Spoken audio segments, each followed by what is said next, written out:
selepas memenangi pilihan raya Presiden untuk penggal kedua dan terakhir pada April 2019. Presiden Joko Widodo atau Jokowi mengumumkan Ibu Negara Indonesia akan dipindahkan dari Jakarta ke Kalimantan Timur, Kepulauan Borneo. Pelan pemindahan ibu negara yang baru ini terhenti seketika disebabkan pandemik COVID-19. Kemudian pada Januari 2022, rang undang-undang pemindahan ibu negara diluluskan oleh Parlimen Indonesia.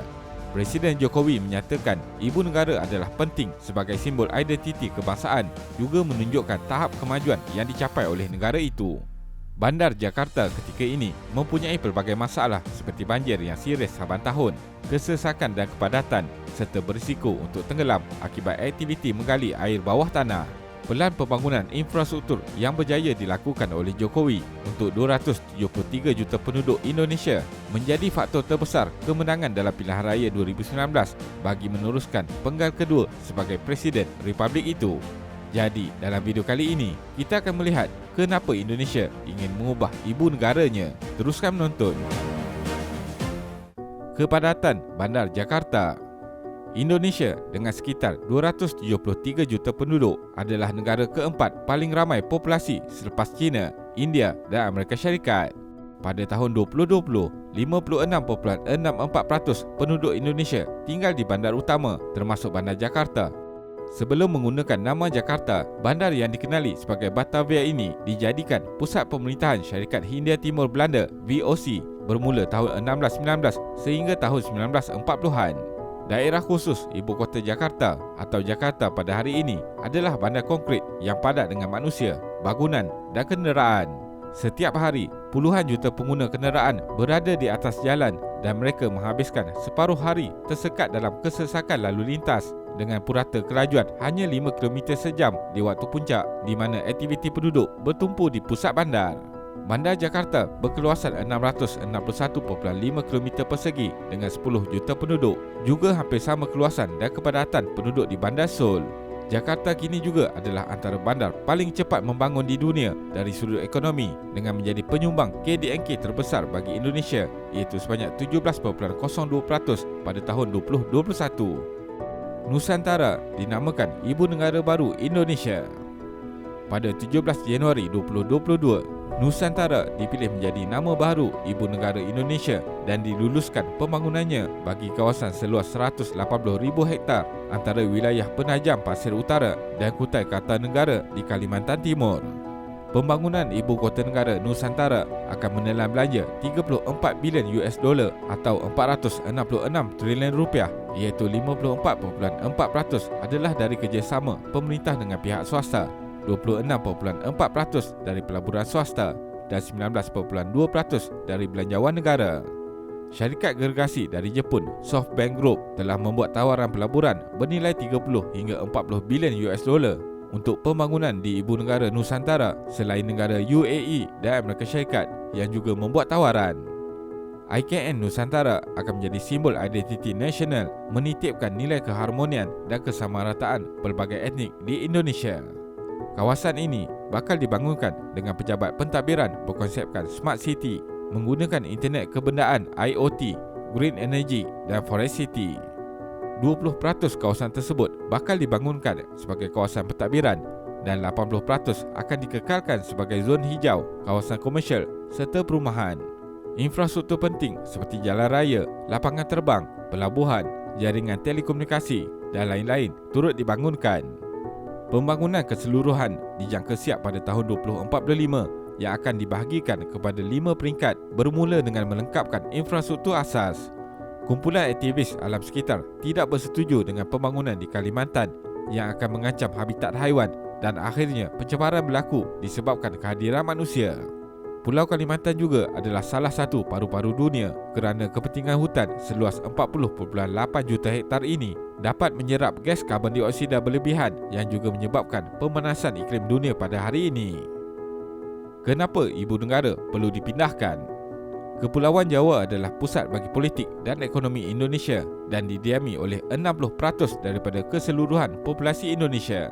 Manakala di kawasan luar bandar dan pedalaman pula, ekonomi semakin ketinggalan sejak 10 tahun yang lepas kerana peluang ekonomi dan teknologi terkini kebanyakannya difokuskan di kawasan berpopulasi tinggi seperti Kepulauan Jawa. kawasan perindustrian penting juga tertumpu di Jakarta dan Kepulauan Jawa, menyebabkan peluang pekerjaan yang banyak di kawasan bandar.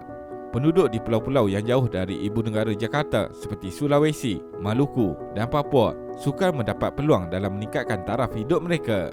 Ini menyebabkan penduduk luar bandar di pedalaman adalah paling ramai hidup di bawah garis kemiskinan.